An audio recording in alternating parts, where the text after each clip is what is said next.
Senator Vance, welcome to Meet the Press. Thanks for having me. Let me start with why do you think your home state of Ohio has been impacted so hard by these overdose deaths? Yeah, so if you look just historically, we've always had more substance abuse problems in the Midwest of the country. And if you look at sort of where deindustrialization, right, a lot of these manufacturing jobs went to China, Mexico, and so forth. I think that obviously was a mistake, but now we're dealing with the consequences of that fact. And what happens when people lose their jobs, when they lose their livelihoods, their sense of financial stability, sometimes that does lead to an increase in demand for drugs and alcohol. Now, what's different about this maybe than 30 years ago is, look, alcoholism is a serious problem. I don't mean to minimize it, but if you take a person who was addicted to alcohol 30 years ago and you make that fentanyl now, all of the things that we work towards, giving people a second chance, getting them into treatment, it's so much harder with fentanyl because it's so deadly and it's so addictive. So, the demand side, it's one thing to try to kill at the supply side of things. Obviously, we've got to stop the demand side. Addiction has touched your life. You've written about it extensively. What are some things government can do? Look, there are a few different things, right? So number one is people who have stable lives, stable families, who grew up in not necessarily wealthy households, but at least comfortable households, financially stable households. They're much less likely to be addicted. That doesn't mean fentanyl doesn't affect people from upper middle class backgrounds. Of course it does, but it's much more concentrated in people who are struggling financially. There is a very direct line between job losses to China, especially in the 80s and 90s, and the heroin and now the fentanyl problem today is a very, very direct line. So one, we have to rebuild the middle class in this country and ensure that people don't want to do drugs in the first place. The second thing here is that, of course, we want to prevent people from getting addicted, but once they are addicted, treatment is a major source of the story here. Look, 30 years ago, we went almost all stick, and we didn't go carrot when we were dealing with the cocaine and crack epidemic here. How do we, right now, a lot of the proposals are more sticks than carrots. Are we sure these sticks are going to work? I think that the carrots and the sticks, again, both of these things really, really matter. We can't overstate how different this is from crack, from cocaine, from alcohol. It's so much more addictive and so much more deadly.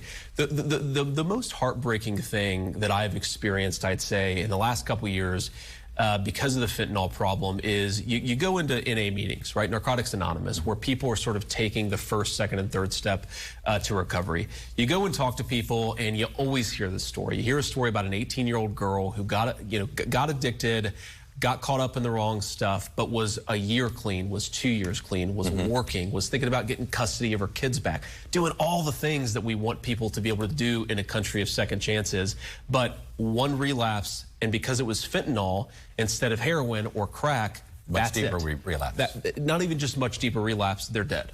Right, and so many times you hear the story of people who are doing the right thing. I mean, even in my own family, I've seen people relapse multiple times. I've seen relatives who get back on the horse the 7th or 8th time, and that's what did it, right? They're 10 years clean now. We're proud of them. We're happy. Of course, that's a good story for our family. But if you take this incredibly deadly substance, you don't get 7 or 8 relapses. You maybe get 1 or 2 if you're lucky. That's why you have to work on the supply and the demand problem. Well, let's talk about the supply side, because we've got 2 countries that we know. It's China and Mexico, basically. They're not cooperating with us. Okay, the Chinese are actively not cooperating with us anymore, and the Mexicans lie to us. AMLO, his bullets, whatever, hugs not bullets, has been a failure. So we're kind of hamstrung, are we not? Well, we're hamstrung if we assume good faith from everybody that we're working with, but I think that if we actually have some real American leadership, we can make some good progress here. You want to go with you want to make these cartels terrorist organizations. I want to I mean, right now we're treating them as international criminal syndicates, so one step away. I want to empower the President of the United States, whether that's a Democrat or Republican, to use the power of the U.S. military to go after these drug cartels. Here's the real problem. Similar to what we did in Colombia?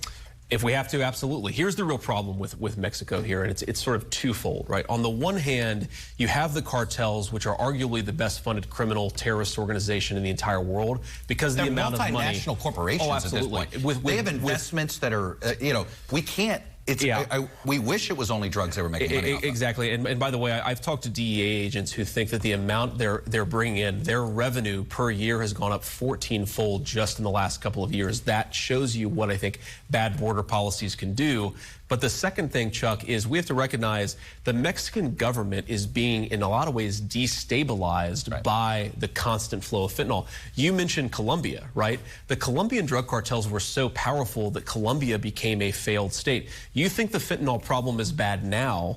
What about 3 years from now when the Mexican drug cartels are more powerful than the Mexican state itself? Well, it's interesting you said, when we just saw an example of that. They do not govern northern Mexico. Absolutely not. All right, the Mexican government basically had to get permission to help and find those people that killed those Americans there.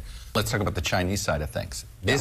They seem to use our concern about what they're doing with these precursor chemicals as part of their geopolitical negotiations with us on other stuff, right? They stopped cooperating with us because Nancy Pelosi showed up in Taiwan.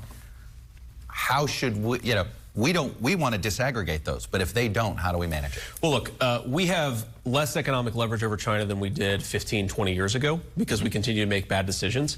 But we still have a lot of leverage, okay? And the Chinese export a ton to the American markets. They absolutely need the American consumer to be able to run their businesses. We should be willing to say that if you don't stop sending fentanyl precursors to Mexico and to our own ports of entry, we're going to really penalize you guys economically. That is the real tool. We're not going to invade China because they're sending fentanyl into our country. We can increase tariffs and extract a massive economic cost. I think the Biden administration should be doing exactly that. Do you think we can hire enough people to do the inspections? Because it seems like most of this fentanyl comes in at ports of entry. And a lot of it's at ports of entry. Is there a reasonable way to inspect everything and everybody? Because it's American citizens bringing in the fentanyl. They're basically being hired to be the runner. So fair point there. I want to address that. A lot of it's coming through ports of entry. We don't really know how much is not coming through ports of entry, of course, because we're not catching it. But I think the fact that we have a pretty effective way to capture this stuff at ports of entry is evidence that it does work. Is it perfect? No, right? No solution here is perfect. The goal here is not to get to 0 people killed by drug overdoses. The goal is to get less than 100,000 and then less than 90,000 and less than 80,000. Those are attainable goals, and absolutely having better screening at our ports of entry is part of that solution. It does seem we're throwing more at it. When it comes to the war on drugs, is it possible, when you look at Portugal, you look at what some other form, would we tackle this better if we legalized it and regulated it? I know that seems like a crazy notion. Of course. Look, but you look at some of the outcomes in Portugal and you think, well, maybe it's not so crazy. So I think Portugal is a very different country. And in fact, if you look at some of the strategies that have been tried in Portugal, some of them have been tried in certain municipalities in the United States. And what you end up seeing is drug overdose numbers go up, addiction numbers go up. So I think if the Portugal approach could work here, it would have frankly already worked. Look, some harm reduction absolutely matters, right? Suboxone to sort of medically assisted treatment for people who are trying to break clean of this stuff. All that's part of the equation. But I think that if we believe we're going to solve the opioid problem by handing out needles, we're going to make the problem worse. And in fact, we're already seeing evidence that we've done this. So no, I don't think that's the solution. But I do think that we should follow the evidence wherever it ultimately leads here. Legalization is not going to help, but maybe doing medically assisted treatment more and making that more accessible, that's a good solution. Senator J.D. Vance, Republican from Ohio. Thanks for coming on, sharing your perspective with us.